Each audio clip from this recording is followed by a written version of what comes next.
Assalamualaikum tuan-puan, apa khabar? Boleh save info ni kalau ia bermanfaat tuan-puan untuk rujukan kita pada masa mendatang.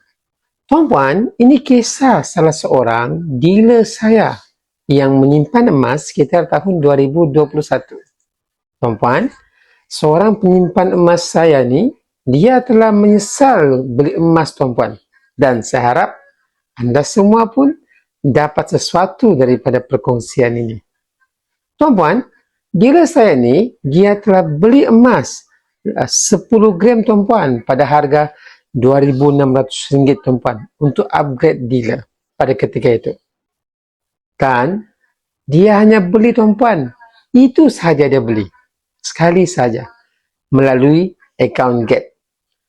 Tuan-puan, pada ketika itu harganya hanya sekitar RM2,600. Hari ini tuan-puan, 10 gram yang sama telah mencecah RM5,000 tuan-puan.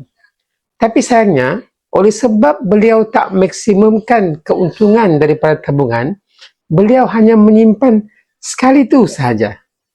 Sebaliknya tuan-puan, kalau dia simpan secara konsisten tuan-puan, sejak daripada tahun 2022 tu, hari ini tuan-puan, saya rasa beliau ada at least 28 gram tuan-puan, yang nilainya menghampiri RM11,000 tuan-puan.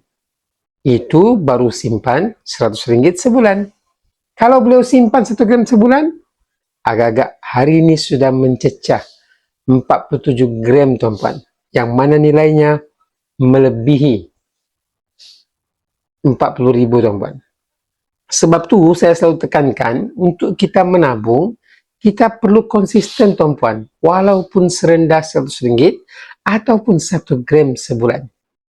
Jom tuan-puan, sama-sama kita membina kekayaan dan mengukuhkan keuangan kita dengan emas. Bagi mereka yang nak bermula, jom boleh klik butang biru atau boleh terus ke profil saya untuk buat pendaftaran secara tanpa charge. Belajar sesuatu dan buat pendaftaran percuma beserta dengan belian emas yang pertama. Kami bantu sebaiknya.